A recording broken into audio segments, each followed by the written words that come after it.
Good afternoon, good evening, everyone. My name is Kelly Saldana. I'm the Vice President for System Strengthening and Resilience at Apt Associates. And this panel is Systems Approaches, Do They Really Work for Development? We have a great panel and we're hoping to explore this issue. As we go, if you have any questions, feel free to put them in the chat and we'll be monitoring and responding to them in real time. So increasingly, we notice that development is marked by a variety of systems approaches, and we want to really explore what does that really mean. We see systems approaches across economic growth, food, health, and governance. There are also local systems approaches, community systems, country systems, and even the global system. We recognize that these systems all touch on and interact with one another and are influenced by each other. They reflect the need to engage both formal and informal structures, organizations, and relationships within and across society. And these approaches understand that each system operates within a unique set of rules that reflect the different roles and relationships of that system. We know that setting boundaries is important when dealing with systems. Otherwise, everything interrelates with each other and it gets super big and too complex to really be actionable. So ultimately, what we want to see are systems approaches that draw on lessons from systems thinking, but are less theoretical and more accessible and can be really used to help improve development efforts. So systems approaches should recognize the complexity of the systems we work in, while also providing a framework for understanding and acting on specific areas of concern and towards specific outcomes. So that's the point of today's panel. We want to look at the various ways that different aspects of development take a systems approach and remind ourselves how the common thread of systems thinking runs through these various approaches, and then to reflect on what does it really take to make these approaches successful. So I'm joined by 4 speakers who each have experience viewing systems from different perspectives. I'll start by introducing them and then we'll get started with the panel. Nicole Goldin is the head of inclusive economic growth at Apt Associates, and also a fellow at the Atlantic Council. Jonathan Papoulidis is the Global Director of Fragility and Resilience at Food for the Hungry and a Columbia University World Projects Fellow. Midori Habich is the Technical Director for the Apt-led USAID-financed Local Health System Sustainability Project and a former Minister of Health of Peru. And Eric Sario is a Senior Manager at Gavi, the Vaccine Alliance. So let's get started. To kick us off, would each panelist briefly comment on what systems approaches look like in their work? What are some of the key features and language that is used when you talk about systems approaches? Nicole, let's start with you. What systems do you work with most, and how would you describe a systems context for that?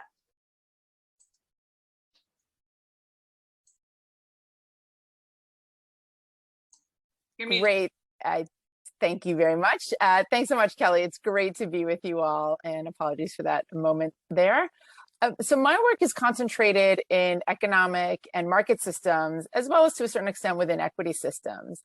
And the key features or contexts are really the principal actors, which we might think of in different ways in terms of producers and consumers, workers, households or firms, business and societal organizations, and also government agencies and institutions that create or influence the economic environment. And as you mentioned, even aspects of regional or global multilateral institutions, including, for example, multilateral finance or development organizations, such as even the World Bank. The central relationships are those between and among actors in the systems. So between buyers and suppliers, for example, that often are across supply or value chains, as well as the key relationships between the public and private sectors, or between workers and their firms, or farmers and farms. So within market systems in particular, which stems from agriculture, but definitely has a much broader application, we see these relationships organized around the basic exchange of goods and services and the core market supply and demand functions. In market systems, we engage, which, as you said, the supporting structures, which are often contained systems in their own right, as you mentioned. So we get into those boundary issues when we think about information, labor markets, and human capital or workforce, finance or infrastructure, as well as the rules of the system, including the laws, the regulations, standards are really important in economic and market systems, and the norms, which can include those power dynamics. And here we see that those adjacent governance or cultural systems can come into play. To your introductory point, Kelly, we consider both the formal and informal aspects of the core market supporting functions and rules, which can manifest, for example, in the need to address differing product preferences or looking at informal power structures. So our work to strengthen these systems entails identifying and mitigating market failures, aligning incentives between these different players, creating efficiencies in the system, and importantly, building linkages and networks to improve, and as well as improving the enabling environment. So as well as to support systems integration, we also work to optimize and across those boundaries that you talked about, and think about the synergies with health, with food, with education, and also climate systems to reduce the bottlenecks in the market system or the economic system, to increase equity and efficiencies, as well as to resilience. So we see those, for example, the pandemic really exposed those linkages between the health and the economic systems. So while respecting those boundaries, we also need to find the synergies and work across them. So it's, yeah. Thank you. I think that's a good segue into talking, and Absolutely. maybe Midori can talk a little bit about her work in health systems.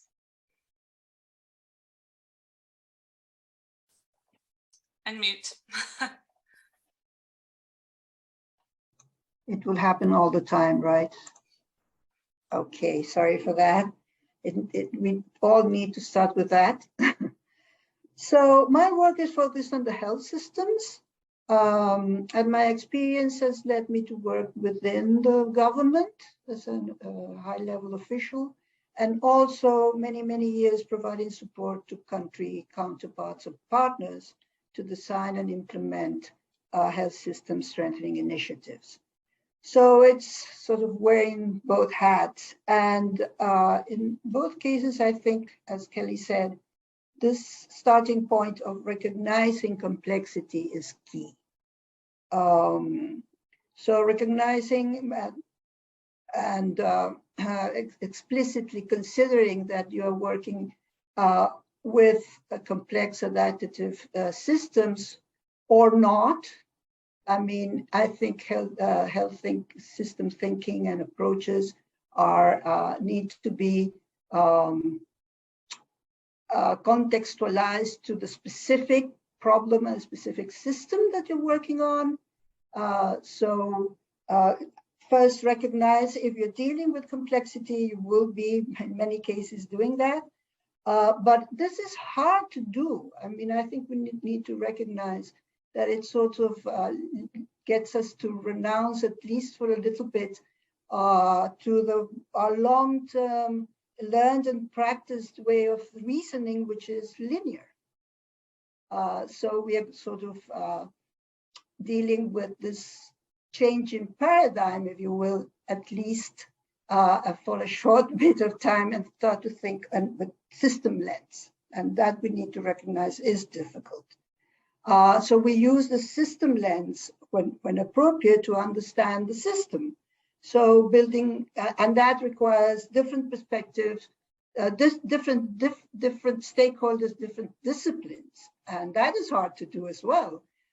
So you need to create a collaborative environment. I think this is a key feature of system practice and system approaches, this collaborative environment that bring together all these different views and a way to share and build on those different views and perspectives. And when you get to that point, another feature is that you quickly get into realizing that understanding the system is understanding also the balances and the distribution of power. So system thinking and system approaches, in general, system lens is also a political lens that you need to wear when you're dealing with complex systems as the health system. Many balances of power and changes disrupt those balances in a way which leads the system to react and the actors to adapt. Absolutely, a political lens is the other side of the medal in the case of system thinking. Great. Can I stop you there and maybe bring in Jonathan? Because I do think that power issue speaks a lot to some of his work and how he thinks about systems in fragile environments and at the state level. So go ahead. Thanks, Kelly. So yeah, a lot of my work deals with how to move from fragility to resilience in these fragile states. And if we were talking about fragility 10 years ago, we'd be talking about conflict. And if we were talking about resilience 10 years ago, we'd be talking about food security with a dash of climate adaptation, resilience, or disaster risk reduction. But over the last 10 years, we've seen a significant move to a more systems focus on resilience. And this in part came from the OECD redefining the concept of fragility to essentially mean resilience and in part a resilience systems approach. They defined it as an imbalance of higher risks and lower coping capacities within states and systems and communities to manage those risks, their root causes, and ensuing crisis.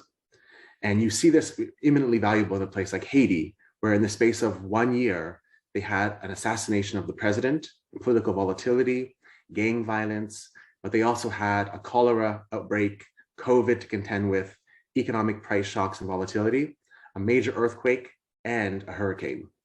So we have to continually now see this resilient system approach informing the kinds of risk landscape that we're trying to navigate through in support of states and systems and communities. And the way to do this is to really focus on 3 kinds of resilient capacities. One, to better absorb and prevent and mitigate shocks and stress. The other one, to adapt to them. And the other, to transform in the face of shocks and stress and crisis in ways that get to some of the root causes of those risks to begin with, often political and social exclusion, but also to create more transformative solutions like national safety nets that can reach millions of people in times of distress. And so this whole combination now is really pointing to a big shift in the discipline towards fragility and resilience approaches. And the challenge now, of course, is how can the aid community, which is increasingly committed to a resilience approach in these places, focus on more collective action, more adaptive methods, and more insightful ways of looking at complex interacting risks in ways that can really support game change in these contexts. Great, thanks. Eric, maybe you can bring in your perspective, especially working with the most vulnerable and in different lower levels of society. Yeah, thanks, Kelly. Nice being here. So, I mean, maybe to start with the title of our panel, does it really work? I think the accumulation of issues that Jonathan was mentioning is kind of a good illustration. The reason it doesn't work if you don't approach the system is because the nature of the problem evolves and gets more complex. So, I mean, right now I work at Gavi, so immunization central. I mean, we've managed very complicated things. And when I say we, I mean the global community, the implementers, etc. And for example, we've dealt with epidemic outbreaks and doing measles campaigns even in large refugee settings, which is very complicated. I don't think it's a simple thing, but it still can be addressed fairly effectively with challenging tasks that are fairly linearly set. And so you can have from input to output. And that's how we like to work. That's how as humans, we say we like to put our pants, one leg at a time. And as institutions, it's the same. We need to have some linearity in how we work. But as problems get accrued, compounded, more complex, then we are forced to look at things differently. So for us, it's looking at different antigens, different populations, and how to deal with that. But at the same time, there's no black and white line between what is system thinking and what is not. It is more a matter of thinking, a matter of analyzing problems before deciding to act, than just using a tool like a causal loop diagram or theory of change or whatever tool you want to have. Actually, you can have very simple tools used to do systems thinking, and some maybe tools are more adapted. But I think, a couple of colleagues, Nicole, Midori, and Jonathan have mentioned complexity. And I like what has been said, if you think about the number of agents, the diversity of agents and how they connect, we'll speak about relationships. It makes things more complex and we need system thinking. For us, if I look at zero-dose agenda and strengthening routine immunization, polio eradication and routine immunization, measles outbreaks, which we have in many countries right now. Do we deal with campaigns or routine immunizations? Those are all issues that require to look at systems, and different funding streams is how we work, different technical advisors. We have everything is segmented. So at some point, there's a call to do something which we call system thinking, which means interrelating, connecting things. And in the health sector, that means bringing in different perspectives and having diversity in how we assess problems. So maybe I'll let it rest at that for now. Great, thanks. I think everyone has really highlighted the complexity of systems, also the need for different perspectives. Midori talks about sort of trying to push past our natural inclination to linear thinking. But within our development sectors, we want to achieve results. So Nicole, maybe I can come back to you. If we're trying to achieve economic growth and we're trying to grow, overall the economic outlook for a country and building the private sector, why is it important to engage so broadly? And in particular, why is it important to engage both the demand and the supply side? Thanks, Kelly. Absolutely. The private sector, financial entities are certainly key actors when we think about economic growth, but as we've been saying, they do not function independently, right? Their interactions drive the system.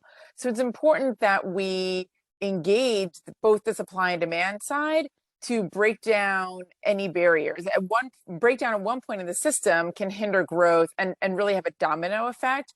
And again, we've seen how strengthening both sides of the equation, if you will, can bring in that resilience in the face of shocks.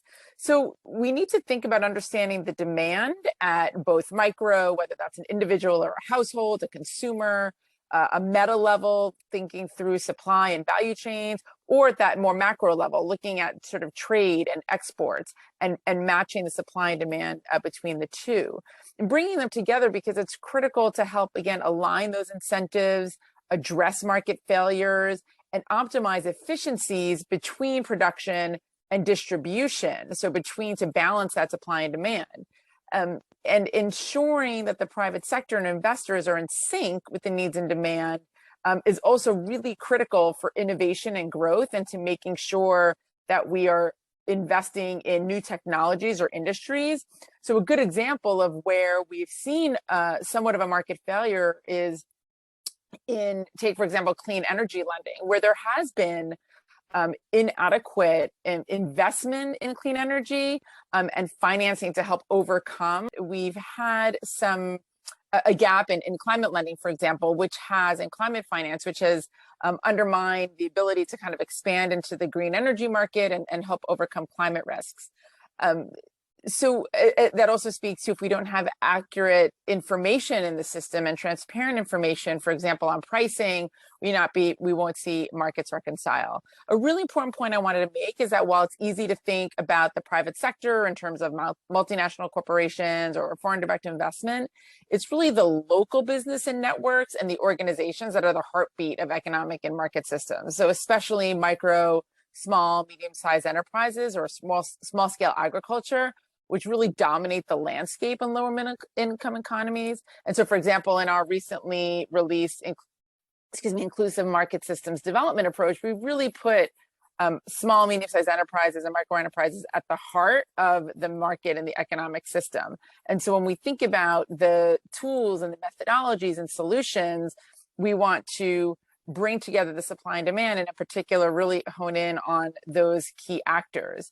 And so whether that's looking to better understand and employ diagnostics, understanding the market failures, look to bolster market linkages and build the capacity of businesses, we really want to bring those sides together.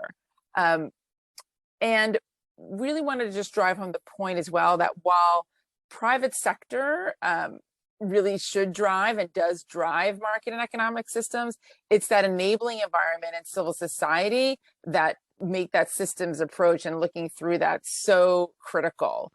We saw, for example, in our work in Mexico, that by helping to reduce corruption and increased transparency in the market, it was better able to drive that investment that might have been stifled otherwise. So really critical. And just a couple quick last points I would make is that going back to the sort of opening framing question, is that, you know, from our perspective, one of the areas that does not get discussed or acted on enough when we think about systems is the research and evidence and shared knowledge. Collaboration, collective learning is really especially, I think, important to ensure the resilience of the system in the market or the economic context. For example, it can determine whether firms compete based on overall value delivered to the customer or whether it extracts resources from the system. So that's really, really critical. And the last point I would make here is that engaging the private sector, looking at both the supply and the demand side through a systems approach can help level the playing field and increase access and equity, as well as the environmentally sound and sustainability of that growth in that market system. So I know these are issues that hopefully we'll come back to and look forward to hearing from the others. Thanks. Great, thanks. I want to bring Jonathan back in because I do think you've nicely illustrated the value of looking at both supply and demand and building market systems. But do we see this sort of both sides approach resonating when we're talking sort of more at the state level and you know, on big issues such as overall fragility and resilience? We do, but not in a necessarily positive way. One of the most prominent, ubiquitous terms or approaches within the aid community to political reform is this notion of the social contract, whereby there's citizen demand for services and support from the state. And when the state provides those services and support, the idea is that the population will be better cared for, but that there will be legitimacy conferred upon the state by the population. And then there's this virtuous circle of stability and peace. And the Secure Livelihoods Research Consortium, which was an ODI-led consortium for about 10 years, focused research on this specific issue. Is there a link between legitimacy and service delivery? And the finding was no, not automatic and not necessarily. What they found really led to state legitimacy was this much more complex interaction of the state and the ruling coalition, weaving narratives that were targeted to specific groups in society. So the social foundation of the ruling elite, or the groups that had some disruptive potential that could undermine the elite, and they needed to be co-opted. And so the elites would craft a sort of a national narrative that brought in the importance of these groups and their functions and their networks and their identities, and then provide material support that kind of reinforced those functions or identities. And I think one of the most interesting examples from the ODI work is in Sri Lanka. Right after independence, the country introduced elections. And so the vast number of paddy farmers in the country overnight became voters. And so the government obviously wanted to win them over. And so began this narrative of how the paddy farmer is the epitome of Sri Lankan society, the mainstay of society. And in exchange for that, the government provided free sort of irrigated services for farming.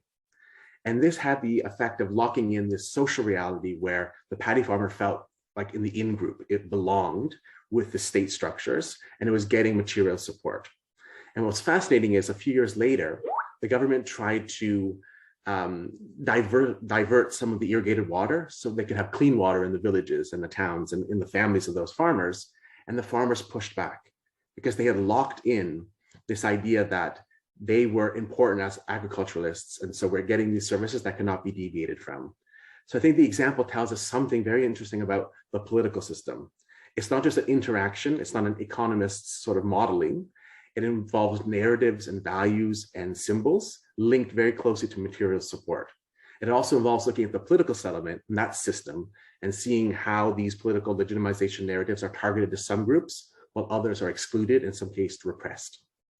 Great, thanks. I'd love to bring in Midori now. I wonder if you could weigh in as a former government health minister. So you worked both within the specific health sector and service delivery, as Jonathan's saying, but also as a representative of government as part of the country's political system. So can you reflect on, maybe from that perspective, what are some of the benefits and limitations of taking a systems approach?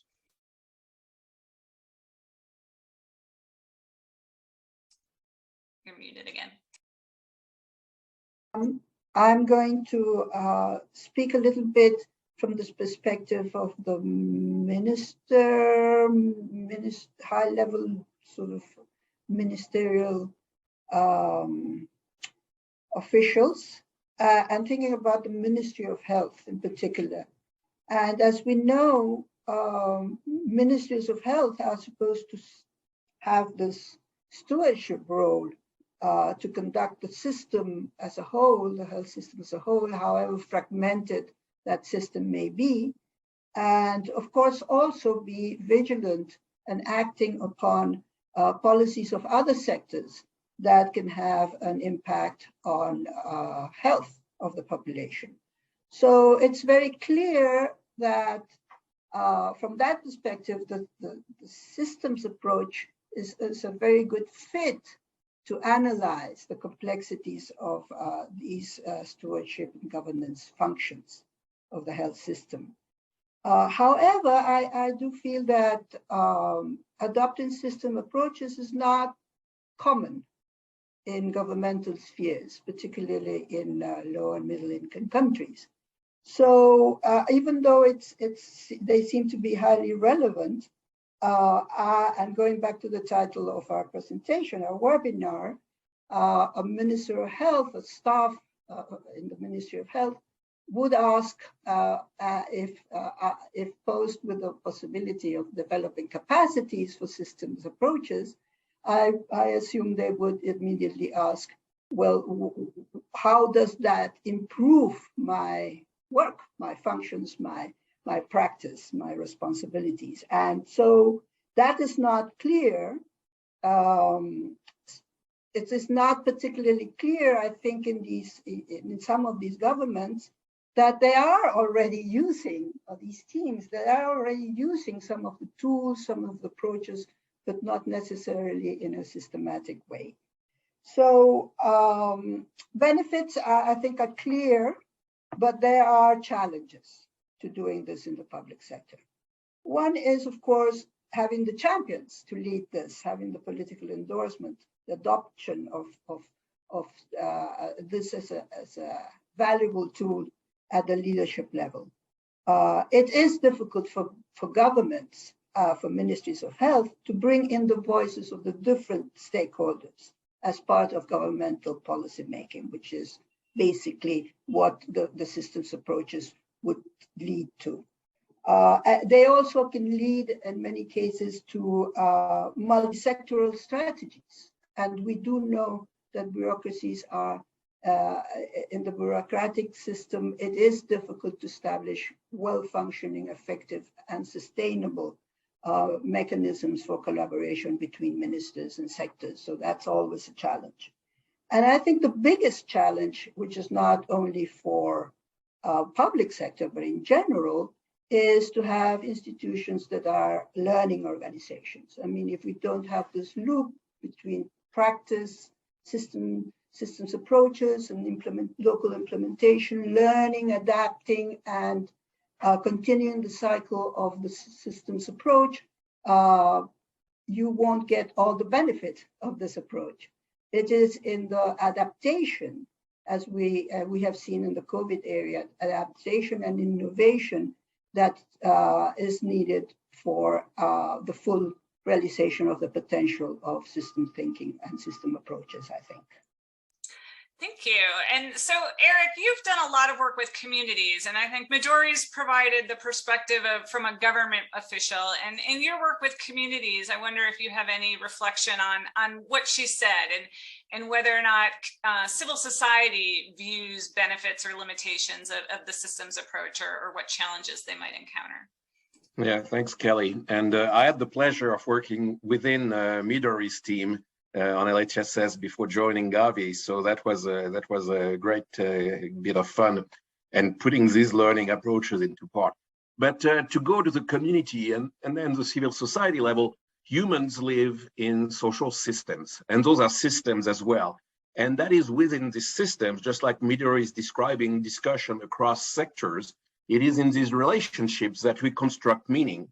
Even our indicators, we construct their meaning a large part through relationships. So it's natural that there needs to be something different to work with communities. So we see it particularly, I'm going to stick to example in the vaccine world. We see it right now with vaccine hesitancy, vaccine refusal, and even political movement, not just in the US, a bit globally, even in my home country, in France, because things don't make sense to people. And you say, oh, it's because they're not educated, it's because this, because that. But we also have to acknowledge that we've thought of communities and the partners that can reach them a bit in a utilitarist way. Our typical 6 building blocks are great healthcare, service delivery, system architecture, but it's not a whole health approach. And people need to make sense of things. Otherwise, they'll look at our health system as part of the other.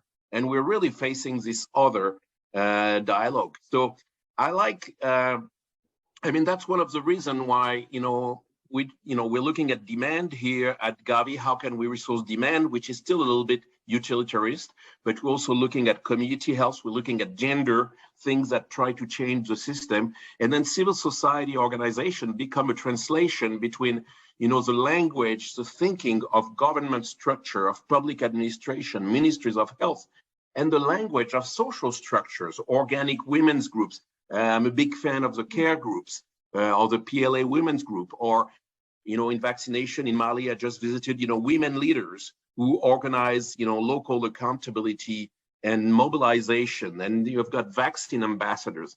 And it's very hard for a government entity to kind of think from its offices about how do we make that live, and that's organic and it changes and people come in and come out. And I think there's a really critical role for civil society organizations. And we saw it 30 years ago with HIV/AIDS, right? Nobody contested the role of civil society because it was really kind of grassroots.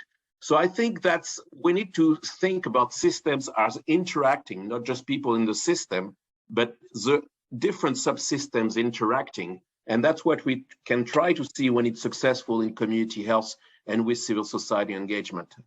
I'm stopping. Great. Okay, so we have talked a little bit about systems approaches from market systems or health systems or immunization systems. We've talked about different perspectives on the system from the government side and the civil society side. Jonathan, when you were talking earlier, you mentioned key features of systems and resilience is this adaptability and the ability of a system to constantly adapt. So how can we use a systems approach to maximize the constantly changing nature of the system to advance our objectives? Basically, how can we use it to create the resilience that you're talking about? Thanks, Kelly. So I think we have to start with the realization that most of the development work that we do is constrained by the project model. So you can have, there's been a large push in the last few years for an adaptive management approach, where you're not simply having a prefix solution in a linear log frame style intervention that you can't change the partners or the resources as you learn more about the system itself, or as there are shocks to the system. But they're still constrained to the project model.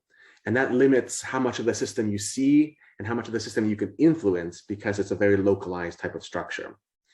So I think we need to be able to look at new models of intervention now where we can embrace systems and get more intel, more information, and then more space to actually help shape that system in different levels.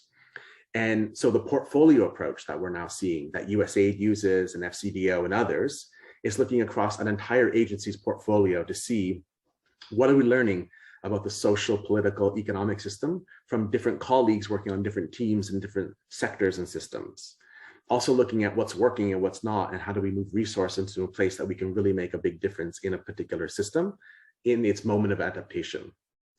But there's another challenge ahead, and that's the challenge/opportunity of working with country platforms. So these platforms are the most invisible part of aid in fragile places. They've been around for 20 years, but there's no doctrine guiding them, there's no learning agenda, and they have different names. They've been around in Somalia and Haiti and Liberia and Niger and Somalia. So I think I mentioned. So there's been a movement now by the G20 and the World Bank and UNDP and several others to really strengthen and invest in these processes. Because at a top level, The process has political and policy dialogue between donors and heads of state and civil society and stakeholders and partners, implementing partners, to really figure out what's happening in the political, economic, and developmental systems that need course correction or troubleshooting, what have you. But below that, there are ministries that are leading core groups of partners in the education system, health system, infrastructure, economy, rule of law. And this provides a very unique platform then to be able to see what's happening across different spaces. How are the risks interacting and how do we build resilient capacities? But the worry is, of course, that you can have a platform like this that's not adaptive, that's not getting feedback loops, that's not looking for a learning agenda. So where you have these platforms that are invested in, I think that's a critical step that moves down these nested approaches of the portfolio and the project. And where you have these partners that are real first movers in doing portfolio approaches for adaptation and doing adaptive projects, then filtering into the platform and using these methods to really help course correct and share learnings, I think would really make for a paradigm shift in these places and really maximize the way that we see systems changing and try to take advantage of some of the positive shifts. Great. So Jonathan, you talk a little bit about moving beyond the project role to build adaptability in systems. But Midori, in your current role, you are working in a project and a project which has been deeply involved in supporting the resilience of health systems as a direct response to COVID. So I wonder if you could sort of reflect on how we can support resilience through a systems approach that is within a project.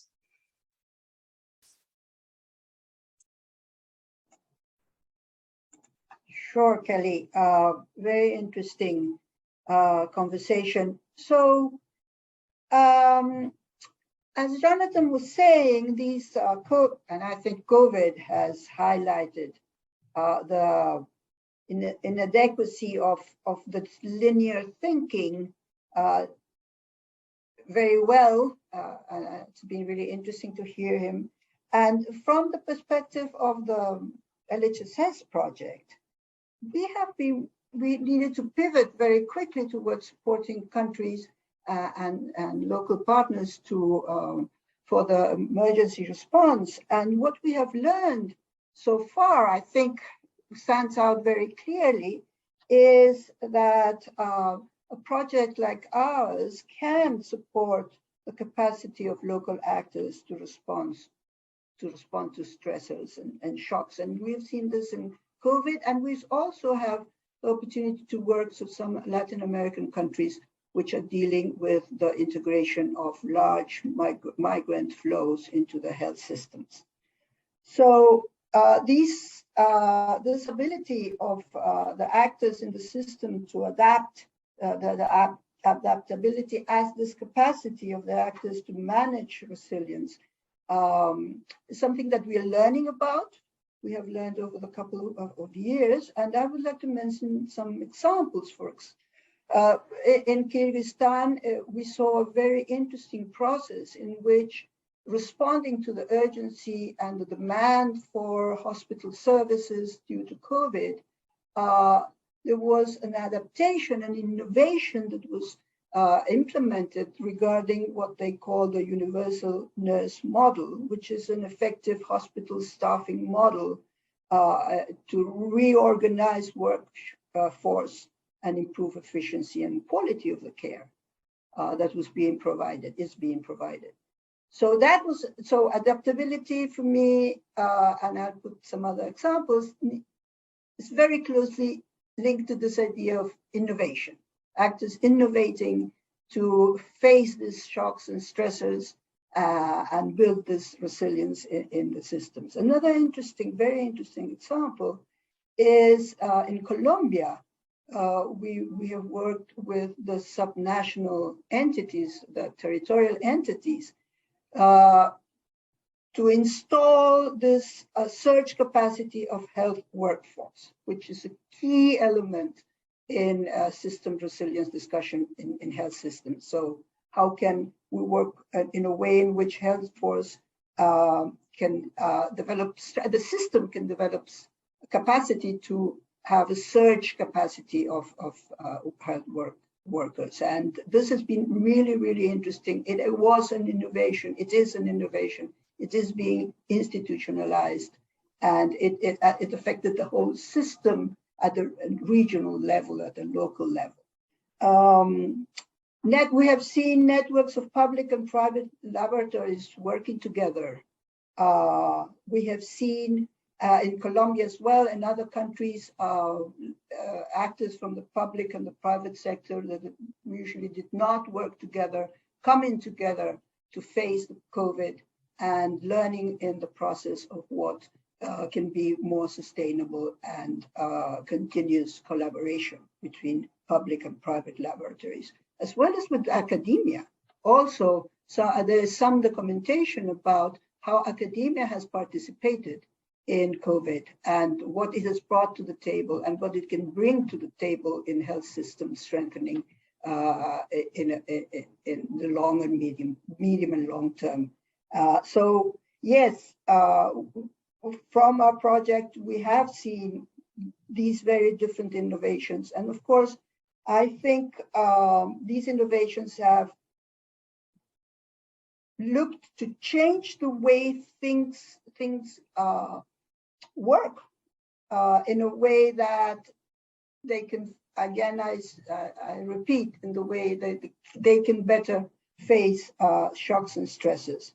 Of course, the next challenge for us and to continue learning as we work with countries and local counterparts is, what does this mean for institutionalizing and the sustainability of these new practices as the sense of urgency starts to diminish?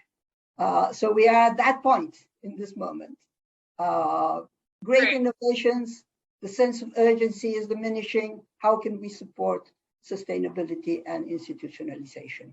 Yeah, thank you. I think one of the ways we can do that is to continue to employ systems approaches, which really infuse that local capacity and sort of the local knowledge to continue to adapt and respond. So systems approaches can help to build resilience. I think systems approaches can also support the inclusion agenda. And so, Eric, maybe over to you. I know that equity is a key feature of Gavi's new strategy. So I wonder if you could comment on how systems approaches can support the overall equity agenda that we're seeing more and more of. Sure. Yeah. So I really like the language of relationships, boundaries, and perspectives to analyze systems. I think it's a nice shortcut. Reach out to Bob Williams and Martin Reynolds. And we talked a little bit about perspectives of communities, but in terms of equity, it's a boundary issue. Like health systems improve the service package little by little by having kind of a core constituency and trying to expand it. The zero dose, we call it the zero dose agenda because we've got indicators that's based on children that are enriched. But the equity agenda at Gavi is kind of starting to say, well, okay, let's put the boundary looking outside of the usual circle, and let's try to see how we can, change the system to incorporate that. So what happens if we prioritize neglected communities and zero-dose children? And then the system thinking is then, well, what does that mean in terms of relationship to the subsystems of the health system? So, for example, supply chain or human resources or information systems, does that mean that we need to push the infrastructure out, or does that mean that we need to have an infrastructure that can do more outreach, more mobile services? There's really a lot of implications that need to be thought through. And in an ideal world of infinite resources, everything could be vertical. We'd run 1,000 vertical programs and settle everything, but resources are always limited. So we need to think about what are the trade-offs, how do we make that work? And that's where we need even more system thinking, because as the problem gets more complex, we know that there can be, political issues with where we put the money and who benefits and who doesn't and at which speed. So this really requires thinking through these issues. And very specifically in terms of equity, to be very simplistic for this panel, but you can consider a situation where zero-dose unreached communities are very clustered for geographic reasons, political reasons, accessibility issues, and then maybe you have more central planning, resource allocation that's going to work with one big bang for the buck. But then you can have situations when you map it, and that's what we're trying to do with the alliance partners, and external partners, it can be very disseminated. Zero-dose children can be within communities or within the homes, if you think about gender issues sometimes. So then at this point, you can't really do one central investment that's going to solve everything. You need to think about the relationship that are going to change that. So to me, that goes again to the ideas of communities work, looking at social determinant. And then you add, the last thing I'll say is you add the complexity of being a donor, which is a very new experience for me. And then working through layers of government and alliance partner, WHO, UNICEF, external partners, and then all the way down to subnational and local levels. So you're forced to think about these boundaries and relationships at multiple levels. But that's the only way to really change the course of a health system to include equity. Great. Thank you. And so I want to turn to you, Nicole. You've also done a lot of work on youth. And so I'm wondering if you can expand a little bit on the importance of inclusion in systems and how systems can support an inclusion agenda from the perspective of the work that you've done with youth development.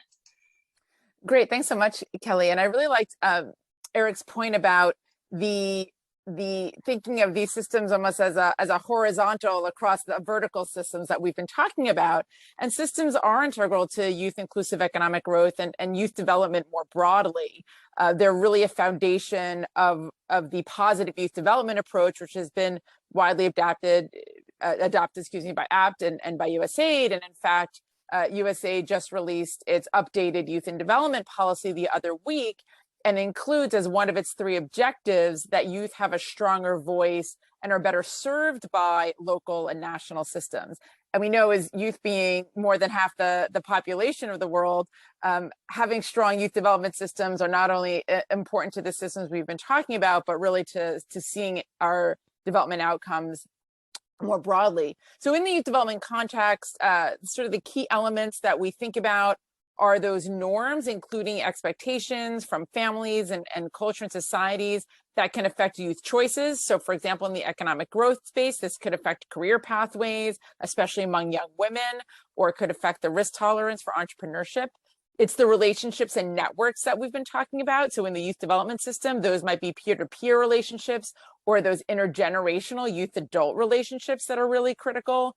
And this might manifest, for example, in the economic growth space and the way that youth-led businesses are integrated into supply chains. So this is something very concretely, for example, we're working in the Cambodia Feed the Future Harvest program, where we helped young entrepreneurs develop products and capacity by creating linkages with business partners and markets. So that's just another example. And then the youth opportunities and outcomes in the system, as we've been discussing, are also heavily influenced by the institutional and the policy environment. For example, credit market failures that disincentivize lending to youth, labor or migration laws that undermine youth employment, or land tenure issues that might limit youth engagement in agriculture or agribusiness. Just also the point that we talked earlier about in terms of knowledge and evidence is that really critical, as we see in the youth development system, is that disaggregated data becomes pivotal in addition to thinking about the learning and the knowledge more broadly.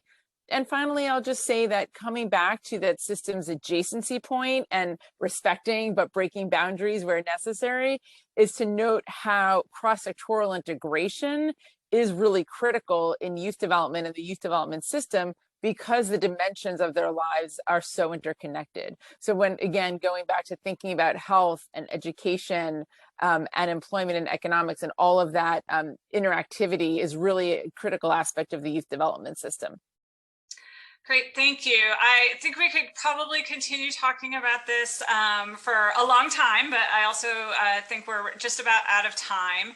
I hope that our audience has gained an appreciation both of the potential for systems thinking approaches, the fact that they really can be applied across different sectors. I think the sheer fact that so many different organizations and groups are adapting and working on systems approaches speaks to the belief that they are effective and that they can help achieve some of the key goals that we're trying to achieve across development, and not only sector specific outcomes, but some of these concepts like resiliency and inclusion. So I look forward to continuing the conversation. I want to say a big thank you to the panelists and to all of the participants. And especially thank you for attending the SID-US 2022 annual conference. And please check out the rest of the day's breakout sessions and plenaries and virtual networking lounges. Thanks again to Apt Associates for sponsoring this session. And we look forward to continuing the conversation. Thank you. Thanks, everyone.